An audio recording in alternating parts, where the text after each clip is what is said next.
నమస్కారం. బహుజన్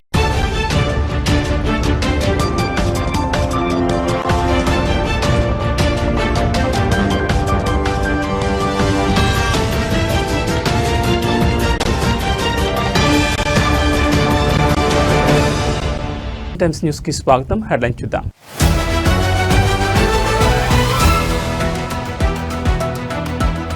దక్షిణాదిపై దావూద్ కన్ను, డ్రగ్స్ దందాకు ఎల్టీటీఈతో పొత్తు.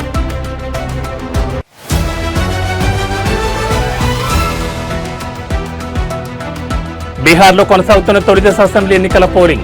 ఈసారి ఎన్నికల్లో బాహుబలి నేతల భార్యల పోటీపై తీవ్ర చర్చ.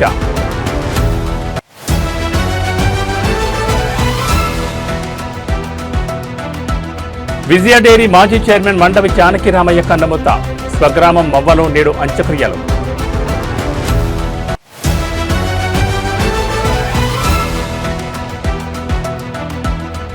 బాపట్లలో ఘోర రోడ్డు ప్రమాదం, లారీని వేగంగా ఢీకొట్టిన బైక్. ఇక డీటెయిల్స్ చూస్తే, పాకిస్తాన్ మాజీ ప్రధాని ఇమ్రాన్ ఖాన్ ఆ దేశ army chief field marshal Asim మునీర్పై తీవ్రస్థాయిలో విరుచుకుపడ్డారు. మునీర్ పాక్ చరిత్రలోని అత్యంత క్రూరమైన నియంత అని, మానసికంగా అస్థిరమైన వ్యక్తి అని సంచలన వ్యాఖ్యలు చేశారు. 2023 ఆగస్టు నుంచి అదియాలా జైల్లో ఖైదీగా ఉన్న ఇమ్రాన్ ఎక్స్ వేదికగా ఈ ఆరోపణ చేశారు. మునీర్ పాలనలో అణచివేత గతంలో ఎన్నడూ చూడని స్థాయిలో ఉందని, అధికార దాహంతో కళ్లు మూసుకుపోయిన ఆయన దానికోసం ఎంతకైనా తెగిస్తారని దుయ్యబట్టారు. మే 9, నవంబర్ 26 మురిట్కే ఘటనలను ప్రస్తావిస్తూ ఇవి అధికార దుర్వినియోగానికి స్పష్టమైన ఉదాహరణలని ఇమ్రాన్ ఖాన్ విమర్శించారు. పోలీసులు, భద్రతా సిబ్బంది తమ పార్టీ కార్యకర్తలను హత్య చేశారని ఆరోపించారు. నిరాయుధులైన పౌరులపై విచక్షణారహితంగా కాల్పులు జరపడం ఏ నాగరిక సమాజంలోనూ ఊహించలేం. మహిళలపై ఇంతటి క్రూరత్వం గతంలో ఎప్పుడూ చూడలేదని ఆయన పేర్కొన్నారు. తన భార్య బుష్రా బీబీని ఏకాంత నిర్బంధంలో ఉంచి అసీం మునీర్ వేధిస్తున్నారని ఇమ్రాన్ ఆరోపించారు. బానిసత్వంలో బతకడం కన్నా మరణమే మేలు. అసీం మునీర్ నాపై, నా భార్యపై అన్ని రకాల అన్యాయాలకు పాల్పడుతున్నారు. ఏ రాజకీయ నాయకుడి కుటుంబం కూడా ఇంతటి క్రూరత్వాన్ని ఎదుర్కోలేదని ఆవేదన వ్యక్తం చేశారు. ఆయన ఎన్ని చేసినా సరే నేను తలవంచను, లొంగిపోనని మరోసారి స్పష్టం చేయాలనుకుంటున్నానని తేల్చి చెప్పారు. ప్రస్తుత ప్రభుత్వంతో సయోధ్యకు వెళ్లే ప్రసక్తే లేదని ఇమ్రాన్ ఖాన్ స్పష్టం చేశారు. షహబాజ్ షరీఫ్ నేతృత్వంలోని కీలిబొమ్మ ప్రభుత్వంతో గానీ, సైనిక నాయకత్వంతో గానీ తమ పార్టీ చర్చలు జరపదని అన్నారు.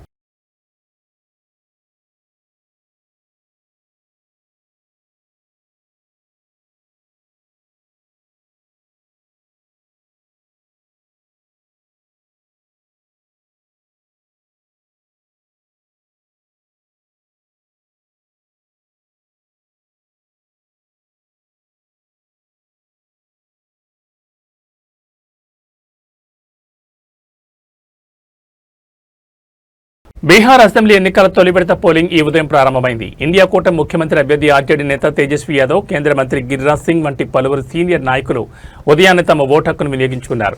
అయితే ఈ ఎన్నికల్లో అందరి దృష్టిని ఆకర్షిస్తున్న అంశం మరొకటి ఉంది. అదే బాహుబలి నేతలుగా పేరు పొందిన పలువురు నాయకుల భార్యలు, కుటుంబ సభ్యులు ఎన్నికల బరిలో నిలవడం. ఈసారి ఎన్నికల్లో బలమైన నేతల భార్యలు, కుమార్తెలు ప్రధాన పార్టీల నుంచి టికెట్లు దక్కించుకుని తమ అదృష్టాన్ని పరీక్షించుకుంటున్నారు. తొలి విడత పోలింగ్లో పోటీ పడుతున్న వారిలో కొందరు ప్రముఖులు వీరే.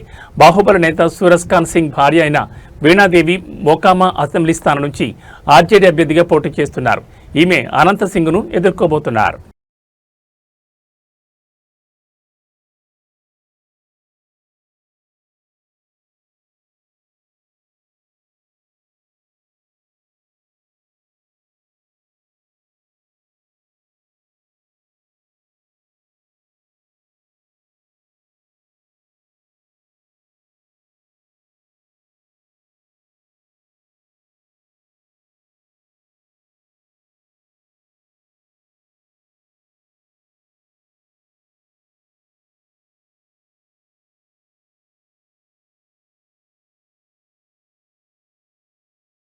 దేశంలో అండర్ వరల్డ్ కార్యకలాపాలకు కేంద్ర బిందువుగా ఉన్న దావూద్ ఇబ్రహీం సిండికేట్ ఇప్పుడు తన డ్రగ్స్ వ్యాపారాన్ని దక్షిణ భారతదేశానికి విస్తరించేందుకు భారీ ప్రణాళిక రచిస్తోంది. ఉత్తరాది రాష్ట్రాలైన మహారాష్ట్ర, గుజరాత్లలో కార్యకలాపాలు దెబ్బతినడంతో దక్షిణాది మార్కెట్పై కన్నేసింది. ఇందుకోసం ఒకప్పటి శ్రీలంక మిలిటెంట్ సంస్థ లిబరేషన్ టైగర్స్ ఆఫ్ తమిళ్ ఈలం నెట్వర్క్ను వాడుకునేందుకు ప్రయత్నిస్తోందని భారత నిఘా వర్గాలు గుర్తించాయి.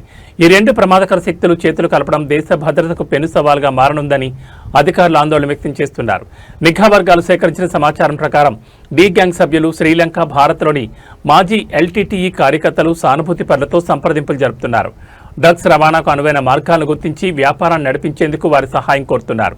శ్రీలంక సైన్యం చేతిలో దారుణంగా దెబ్బతిని నిధుల కొరతతో బలహీనపడిన ఎల్టీటీఈకి ఇది ఒక అవకాశంగా కనిపిస్తోంది. డి గ్యాంగ్తో పొత్తు ద్వారా వచ్చే డబ్బుతో మళ్లీ పుంజుకోవాలని, కొత్తగా సభ్యులను చేర్చుకుని ఆయుధాలు సమకూర్చుకోవాలని ఎల్టీటీఈ భావిస్తున్నట్లు జాతీయ దర్యాప్తు సంస్థ సైతం తన దర్యాప్తులో గుర్తించింది. ఈ కలయిక ఇరు వర్గాలకు ప్రయోజనకరంగా ఉంది. డి గ్యాంగ్కు డబ్బు, వనరులు ఉన్నాయి, కానీ దక్షిణాదిలోని భూ సముద్ర మార్గాలపై వారికి పట్టులేదు. మరోవైపు ఎల్టీటీఈకి ఈ ప్రాంతంపై పూర్తి అవగాహన ఉంది. వారి నెట్వర్క్, అనుభవం డి గ్యాంగ్కు డ్రగ్స్ రవాణాలో కీలకం కానున్నాయి. గతంలో పాక్ జలసంధి మీదుగా జరిగే డ్రగ్స్ దందా మొత్తం ఎల్టీటీఈ నియంత్రణలోనే ఉండేది. 1980ల నుంచే ఈ వ్యాపారంలో ఉన్న ఎల్టీటీఈ శ్రీలంకను అంతర్జాతీయ డ్రగ్స్ రవాణాకు కేంద్రంగా మార్చింది.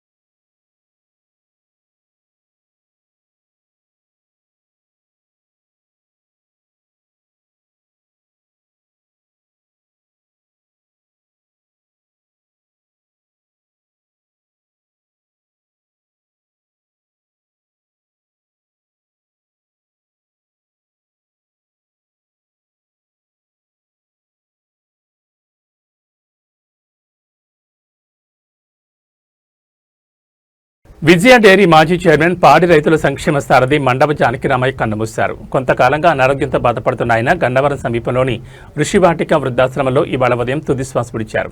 పాడి పరిశ్రమకు, ముఖ్యంగా విజయ డైరీకి ఆయన చేసిన సేవలు చిరస్మరణీయం. సుమారు 27 సంవత్సరాల పాటు విజయ డైరీ చైర్మన్గా మండవ జానకిరామయ్య సుదీర్ఘకాలం సేవలందించారు. తన పదవీ కాలం పాడి రైతుల అభ్యున్నతి లక్ష్యంగా పనిచేశారు. రైతుల నుంచి పాలు సేకరించడం నుంచి వారికి గిట్టుబాటు ధర కల్పించడం వరకు అనేక సంస్కరణలు చేపట్టి వారి ఆదరాభిమానాలను చూరగొన్నారు. ఆయన నాయకత్వంలో విజయ డైరీ అభివృద్ధి పదంలో పయనించింది. మండవ జానకిరామయ్యకు ఒక కుమారుడు, 2 కుమార్తెలే ఉన్నారు. ఆయనకు అంత్యక్రియలను ఈ సాయంత్రం ఆయన స్వగ్రామమైన మొవ్వలో నిర్వహించనున్నట్లు కుటుంబ సభ్యులు వెల్లడించారు. జానకిరామయ్య మృతి పట్ల పలువురు రాజకీయ, సహకార రంగ ప్రముఖులు సంతాపం వ్యక్తం చేస్తున్నారు.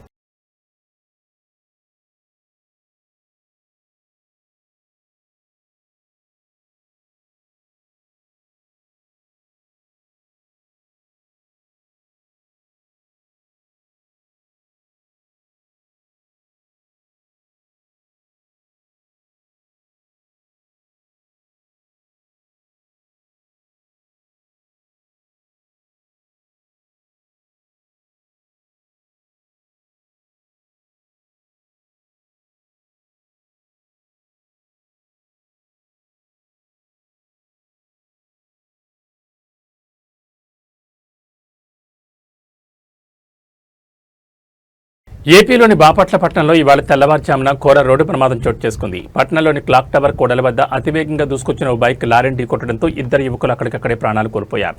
ఈ ఘటనతో స్థానికంగా విషాద ఛాయలనుకున్నాయి. గుంటూరు జిల్లా కొరటపాటుకు చెందిన షేక్ రిజ్వాన్, చింతల నాని స్నేహితులు. వీళ్ళిద్దరూ బుధవారం రాత్రి బైక్పై సూర్యలంక బీచ్కు వెళ్లారు.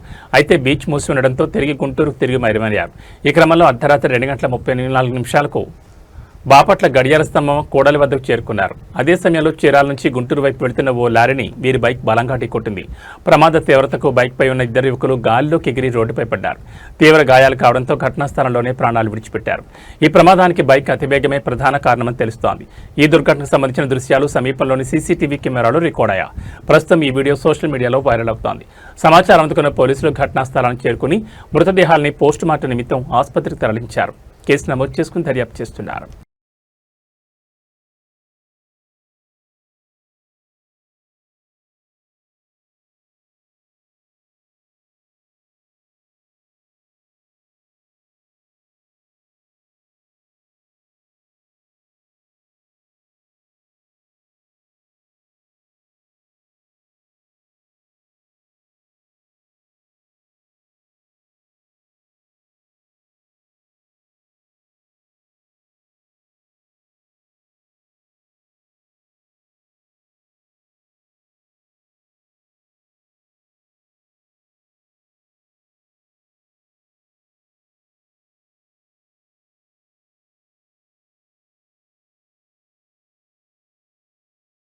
తిరుపతి జిల్లా కేవీపీపురం మండలం పాతపాలెంలోని రాయల్ చెరువుకు భారీ గండి పడ్డంతో స్థానికంగా అత్యవసర పరిస్థితి నెలకొంది. చెరువు కట్ట తెగిపోవడంతో భారీగా నీరు వృధాగా బయటకు ఉప్పొంగు తోస్తోంది. చెరువు కింద ఉన్న 100 ఎకరాల్లోని పంట పొలాలు పూర్తిగా నీట మునిగాయి. రైతులు తీవ్రంగా నష్టపోయారు. పాతపాలెం, కలత్తూరు మరియు ఎస్ఎల్పురం గ్రామాల్లో కూడా వరద నీరు చేరింది. దీంతో తమ నివాసాలకు ప్రమాదం పొంచి ఉండడంతో ఆయా గ్రామాలకు చెందిన ప్రజలు సురక్షిత ప్రాంతాలకు, ఇతర గ్రామాలకు తరలి వెళ్తున్నారు. గండిపడిన విషయం తెలుసుకున్న అధికారులు వెంటనే సహాయక చర్యలు చేపట్టి నష్టాన్ని అంచనా వేస్తున్నారు. ప్రజలను సురక్షిత ప్రాంతాలకు తరలించేందుకు అధికారులు చర్యలు తీసుకుంటున్నారు.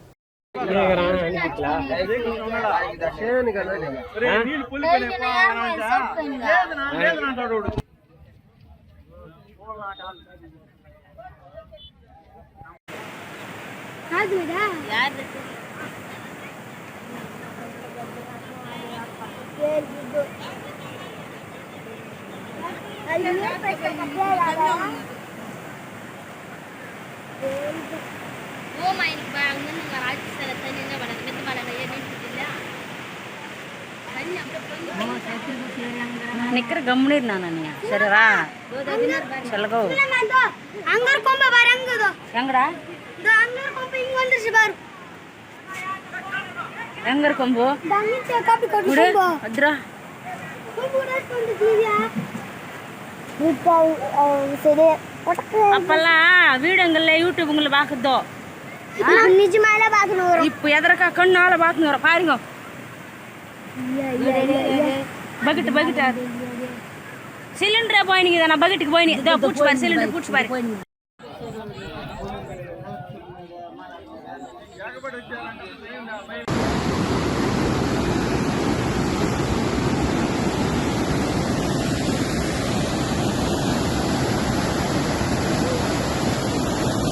हां బయలులే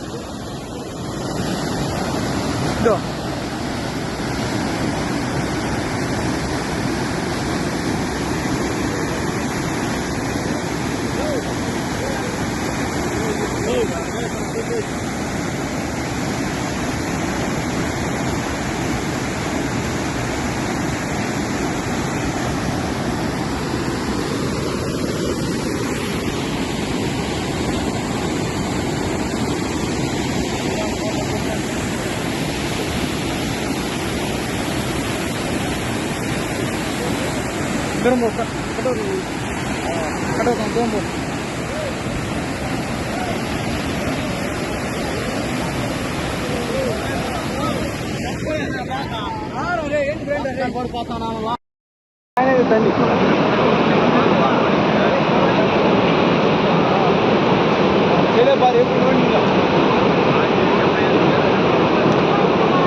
స్థాయికి మించి మాట్లాడడం తగదని మాజీ జడ్పీటీసీ కోట్ల మహిపాల్ హకీంపేట్ నరసింహారెడ్డిపై మండిపడ్డారు.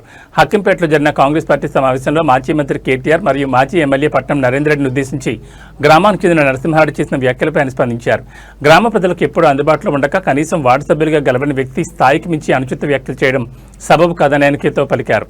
2018లో మాజీ మంత్రి కేటీఆర్ కొడంగల్ను దత్తత తీసుకోవడం వల్లే మాజీ ఎమ్మెల్యే పట్నం ఆధ్వర్యంలో కొడంగల్ అభివృద్ధి చెందిందని ఆయన గుర్తు చేశారు. కొడంగల్ మరియు కొస్కి ప్రజలను మోసం చేసి ఆయా మండలాలకు మంజూరైన విద్యాసంస్థలకు భూమి పూజ చేసిన అనంతరం వాటిని తరలించడం పట్ల కొడంగల్ కొస్కి ప్రజలు తీవ్ర ఆగ్రహం వ్యక్తం చేస్తున్నారని ఆయన తెలిపారు. కాంగ్రెస్ పాలనలో శిలాపలకాలకే కొడంగల్ ప్రాంత అభివృద్ధి పరిమితమైందని ఆయన ఎద్దేవా చేశారు. 2.5 ఏళ్లైనా స్థానిక సంస్థల ఎన్నికలు ఎందుకు నిర్వహించకపోవడం వెనుక ఆంతర్యం ఏమిటో నియోజకవర్గ ప్రజలు గమనిస్తున్నారని, స్థానిక సంస్థల ఎన్నికలు నిర్వహిస్తే ఎవరి సత్తా ఏంటో ప్రజలు నిర్ణయిస్తారని మాజీ జడ్పీటీసీ అన్నారు. కొడంగల్ నియోజకవర్గ ప్రజలకు, మీడియా మిత్రులకు నమస్కారం. నిన్న ఏదైతే అభివృద్ధి చేసిర్రో కొడంగల్ నియోజకవర్గం అని దుద్యాల మండలంలో అక్కంపేట నాయకులు, వార్డు మెంబర్ గెలవని వ్యక్తి కూడా వచ్చి 100-200 మందితో అక్కడ రేవంత్ రెడ్డి గారికి, అదేవిధంగా మన తిరుపతి రెడ్డి గారికి పాలాభిషేకం పెట్టారు. మరి అయ్యా పెట్టినావు అక్కింపేటలో అభివృద్ధి చేసుకో వద్దనేటోళ్ళు లేరు. ఫార్మా కోసం ఎంతమంది అయితే రైతులు 70 మంది రైతులు అర్ధరాత్రి వచ్చి కరెంటు స్విచ్ ఆఫ్ చేసి వైఫైలు బంద్ చేసి మీ నాయకుడు హోమ్ మినిస్టర్ మీ దగ్గర ఉంది అనే ఉద్దేశంతో ఇంటింటికి జరిగి గిరిజన మన లంబడ సోదరులని ఆడేవాళ్ళని చూడక అక్కడ వచ్చి అక్రమంగా అరెస్టులు తీసుకుపోయి జైల్లో పెట్టిన చరిత్ర కాంగ్రెస్ పార్టీది. మరి ఆనాడు నరసింహారెడ్డి గారు మరి ఎక్కడ పోయినావు? ఈరోజు 7,000 కోట్లు వచ్చినాయి అక్కింపేట, కానీ గొప్పగా తెచ్చే వ్యక్తుల గురించి పాలాభిషేకం చేస్తున్నాం. చేసుకో, వద్దనట్లే. కానీ ఈరోజు కొడంగల్ నియోజకవర్గంలో కేటీఆర్ అన్న గారు దత్తత తీసుకున్న తర్వాత, కొడంగల్ నియోజకవర్గంలో 2018లో ఎమ్మెల్యే నరేందర్ రెడ్డి గారు గెలిచిన తర్వాత కొడంగల్ నియోజకవర్గం రూపాలే మారిపోయినాయి. కొడంగల్ గాని మున్సిపాలిటీ చేసిన ఘనత బీఆర్ఎస్ పార్టీది. మరి కోస్గి మున్సిపాలిటీ చేసింది నరేందర్ అన్న. మరి 3 మండలాలను తీసుకొచ్చింది కూడా మా పట్నం నరేందర్ రెడ్డి గారిది. అటువంటి నాయకుని పట్టుకొని కుక్క నక్క అంటావు. మరి నరసింహారెడ్డి నువ్వు మరి కుక్క కన్నా ఈనుడవు. ఎందుకంటే తిరుపతి రెడ్డి అనుచరుడవు, రేవంత్ రెడ్డి బినామని జనాలను భయపెట్టుకుంటూ కొండాపూర్ దగ్గర మియాపూర్లో 200 ఎకరాలు తొలి వెలుగు ఛానల్లో వండుకుంటూ నీవు అక్రమాలకు పాల్పడుతుంటే ఆ ఛానళ్ళను తీసి నిన్ను బయటికి వేశారు. మరి రేవంత్ రెడ్డి పేరు చెప్పుకొని, తిరుపతి రెడ్డి పేరు చెప్పుకొని ఎన్ని రోజులు బతుకుతావు? నువ్వు గ్రామాలంతా గమనిస్తారు. నువ్వు ఏ రోజు దుద్యాల మండలం కోసం కానీ నీ ప్రాంతం కోసం కానీ కొట్లాడని వ్యక్తివి నువ్వు. ఏదో మీడియా ఉంది కదా అని తొలి వెలుగు మబ్బుతో ఒక విలేకరుగా ఉంటూ యూట్యూబ్ ఛానల్ నడుపుకొని అక్రమ దందాలకు పాల్పడినటువంటి వ్యక్తివి ఈరోజు తొలి వెలుగు నరసింహారెడ్డి మాకు బీఆర్ఎస్ పార్టీ ఒక క్రమశిక్షణ నేర్పిన పార్టీ. కానీ ఆ పార్టీలో అరే తురే కొట్టాలంటే నీకన్నా మేము ఒక ప్రొఫెషనల్ గా ఎడ్యుకేషన్ గా చదువుకున్న వ్యక్తులం. మా నోటికి అరే తురే రాదు. నరసింహారెడ్డి ఒక్కసారి నోరు అదుపులో పెట్టుకో. నీకు అన్నం పెట్టే రైతులను కూడా అరే నీకు ఎంతుందిరా, ఎన్ని ఎకరాలు వచ్చినవరా అనేది ఏం భాష? మీ సీఎం అంటే ఎట్లయినా చదువురా అని మొద్దు. మరి నువ్వు కూడా ఆయన చెంచగిరి చేసుకుంటూ నువ్వు కూడా అంటే గురు శిష్యులు ఎట్లున్నారో ఆయన పార్టీ శిష్యులు గిట్ట అట్లే తయారైన. ఎన్ని రోజులు ఉంటావు నరసింహారెడ్డి? ప్రభుత్వం రాష్ట్ర వ్యాప్తంగా జరుగుతున్న సబ్ రిజిస్టర్ల కార్యాలయాలపై జరుగుతున్న ఏసీబీ దాడుల్లో భాగంగా చెలమత్తూరు సబ్ రిజిస్టర్ కార్యాలయంలో ఏసీబీ అధికారులు సోదాలు నిర్వహించారు. నిన్న ఈ రోజు కొనసాగిన సోదాలు ఈ రోజు ఉదయం 6 గంటలకు ముగిశాయి. శ్రీ సత్యసాయి జిల్లా చెలమత్తూరు సబ్ రిజిస్టర్ కార్యాలయంలో ఏసీబీ అధికారులు సోదాలు కొనసాగాయి. సబ్ రిజిస్టర్ కార్యాలయంలో అవినీతి పెరిగిపోయిందని ఇటీవల ఆరోపణలు వస్తున్న నేపథ్యంలో అనంతపురం జిల్లా ఏసీబీ కార్యాలయ ఇన్స్పెక్టర్ చెయ్యమ్మ అమిత్ ఆధ్వర్యంలో 9 మంది సిబ్బంది తనిఖీలు చేపట్టారు. రాత్రి పొద్దుపోయాక సోదాలు నిర్వహించారు. ఇటీవల జరిగిన రిజిస్ట్రేషన్లు, జారీ చేసిన ఈసీలు, నకళ్లు, ఇతర లావాదేవీలపై పరిశీలన కొనసాగింది. మరోవైపు సబ్ రిజిస్ట్రార్ ఉద్యోగులు, ప్రైవేట్ వ్యక్తులు, దస్తావేజ్ లేఖర్ల ఫోన్పే లావాదేవీలపై అధికారులు ప్రత్యేకంగా పరిశీలించారు. సబ్ రిజిస్టర్ కార్యాలయంలో అనధికారికంగా పనిచేసే సోమశేఖర్ అనే ప్రైవేట్ వ్యక్తికి డాక్యుమెంటరీ నుంచి ఫోన్పేలో లక్షల రూపాయల లావాదేవీలు జరగడంతో రాత్రి క్షుణ్ణంగా విచారణ చేపట్టారు ఏసీబీ అధికారులు. అనధికారికంగా ఉన్న 4,060 రూపాయలను సీజ్ చేశారు. ఏసీబీ అధికారులు చెలమత్తూరు సబ్ రిజిస్టర్ వద్ద చెలమత్తూరు పనిచేసే కారు డ్రైవర్ సైతం ఫోన్పే ద్వారా నగదు మళ్లించినట్లు విచారణలో వెల్లడైంది. ఇలా లక్షల వరకు ఫోన్పే ద్వారా లావాదేవీలు జరగడంపై ఏసీబీ అధికారులు మరింత క్షుణ్ణంగా విచారణ చేస్తున్నట్టు తెలుస్తోంది. ఉదయం 6 గంటల సమయంలో కార్యాలయంలో సోదాలు ముగించారు. వారు వెళ్తూ కంప్యూటర్ హార్డ్ డిస్క్లను తీసుకువెళ్లారు. గురువారం ఉదయం చెలమత్తూరు సబ్ రిజిస్టర్స్ కార్యాలయంలో అధికారులు లేకపోవడంతో లావాదేవీలు మందకొడిగా సాగాయి.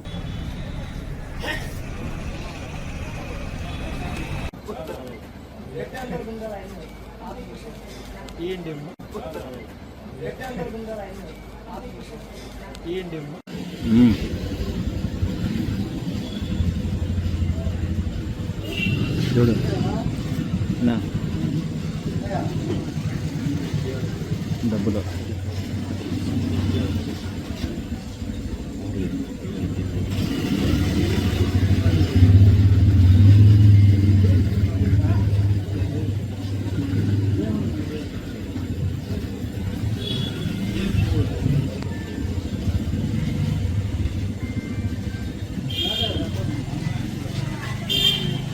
మంజు చేయాలి అక్కడ పోతాడు.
విద్యుత్ అందుబాటులో ఉంటే పరిశ్రమలు, అనుబంధ రంగాలు అభివృద్ధి చెంది యువతకు ఉపాధి కలుగుతుందని రాష్ట్ర ఉప ముఖ్యమంత్రి ఇంధన శాఖ మంత్రి మల్లు భట్టి విక్రమార్క అన్నారు.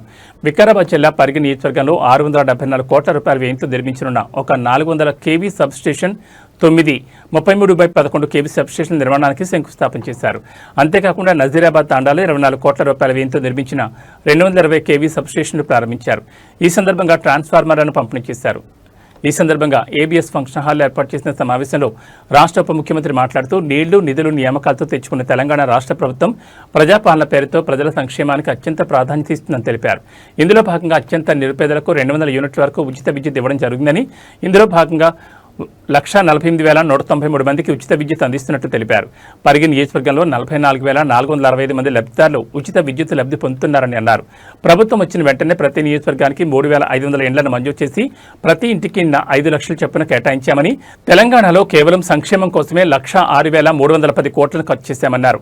రైతు భరోసా, రుణమాఫీ, బోనస్, సన్నబియ్యంతో పాటు అనేక సంక్షేమ పథకాల కోసం ఖర్చు చేస్తున్నామని అన్నారు. రాష్ట్ర వ్యాప్తంగా 100 ఇంటిగ్రేటెడ్ స్కూళ్లను మంజూరు చేశామని, ఒక్కొక్క స్కూల్ 25 ఎకరాల్లో 200 కోట్లతో నిర్మిస్తున్నామన్నారు. పరిగి నియోజకవర్గంలో కూడా 200 కోట్లతో ఇంటిగ్రేటెడ్ స్కూల్ మంజూరయ్యాయని అన్నారు.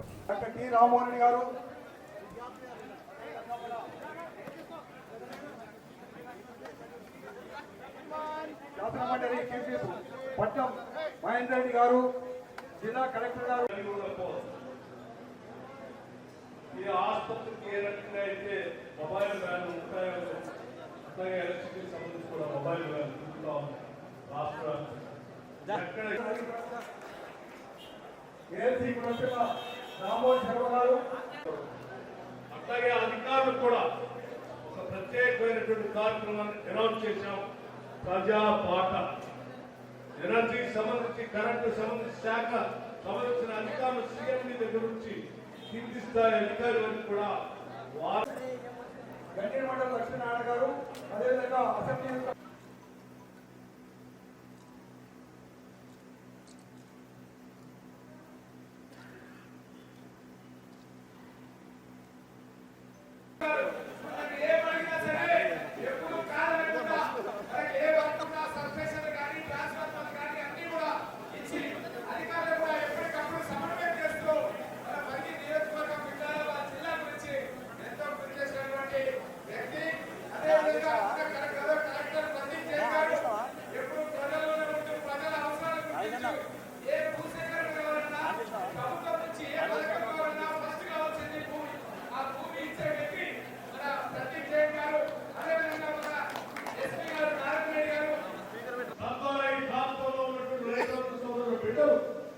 కూలీనాలు చేసుకునేటువంటి అలైన వర్గాలకు సంబంధించిన బిడ్డలు వారందరికీ ఉద్యోగ అవకాశాలు రావాలి. అలా రావాలి అంటే ఇక్కడ కావాల్సినటువంటి ఇన్ఫ్రాస్ట్రక్చర్ రావాలి. ఆ ఇన్ఫ్రాస్ట్రక్చర్ లో ప్రధానమైనది ఎలక్ట్రిసిటీ అంటే విద్యుత్ సంబంధించినటువంటి అంశం. అందుకే వారు ప్రత్యేకంగా విద్యుత్ శాఖ చూస్తున్న నా దగ్గరకు ₹1 కాదు, ₹2 కాదు, ఒక శాసనసభ నియోజకవర్గంలో 3,000 కోట్ల రూపాయల పెట్టుబడి అంటే దాని ద్వారా వచ్చేటువంటి ఇక్కడ ఉన్నటువంటి ప్రాంత బిడ్డలందరికీ ఉద్యోగ ఉపాధి అవకాశాలు కూడా దొరుకుతాయి. అంతేకాదు భవిష్యత్తులో ఈ ప్రాంతం పారిశ్రామికంగా కూడా అభివృద్ధి చెందాలి.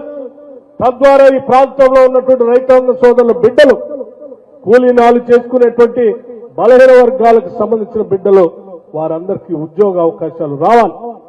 అలా రావాలి అంటే ఇక్కడ కావాల్సినటువంటి అత్యంత బాధాకరమైనటువంటి విషయం, ఈ మధ్యన జరిగినటువంటి బస్సు లారీ యాక్సిడెంట్ లో కొద్దిమంది ప్రాణాలు కోల్పోతే ఈ రాష్ట్ర ప్రభుత్వం ముఖ్యమంత్రి రేవంత్ రెడ్డి గారితో సహా దీన్ని ఖండించడమే కాదు, దీనికి సంబంధించినటువంటి ప్రమాదంలో చనిపోయినటువంటి కుటుంబాల్ని ఆదుకోవాలి, దెబ్బతిన్నటువంటి కుటుంబాల్ని ఆదుకోవాలి. అట్లాగే ప్రమాదానికి గురి అవుతున్నటువంటి పరిస్థితుల్లో ఈ ప్రాంతంలో రోడ్డు పరిస్థితి కూడా మనం శాంక్షన్ చేయాలి. దీనికి సంబంధించి వారు ఆలోచన చేశారు. గతంలో ఎప్పుడో ఉమ్మడి రాష్ట్రంలో ఉన్నప్పుడే ఇప్పుడే పెద్దలు చెప్పారు, ఆనాడు కేంద్ర మంత్రిగా ఉన్నటువంటి ఆస్కర్ ఫెర్నాండెస్ గారిని కలిసి అప్పా జంక్షన్ దగ్గర నుంచి మొదలు పెడితే వికారాబాద్ జిల్లాలో టోటల్ డొమెస్టిక్ కన్స్యూమర్ అంటే ఇళ్లకు సంబంధించినటువంటి కరెంటు సంబంధించిన కనెక్షన్ ఎందుకు చెప్తా ఉన్నానంటే రాష్ట్ర వ్యాప్తంగా ఆనాటి ప్రభుత్వం ఒక మాట చెప్పింది, కాంగ్రెస్ వస్తే కరెంటు ఉండదని. నేను చాలా స్పష్టంగా చెప్పాను, కాంగ్రెస్ అంటేనే కరెంటు, కరెంట్ అంటేనే కాంగ్రెస్. అసలు మీరు పట్టుకొని ముట్టుకొని చూడండి, కాంగ్రెస్ గాని కరెంటుని గాని రెండిట్లో. ఇవి బులెటిన్ విశేషాలు. మరో బులెటిన్లో మళ్ళీ కలుసుకుందాం. నమస్కారం.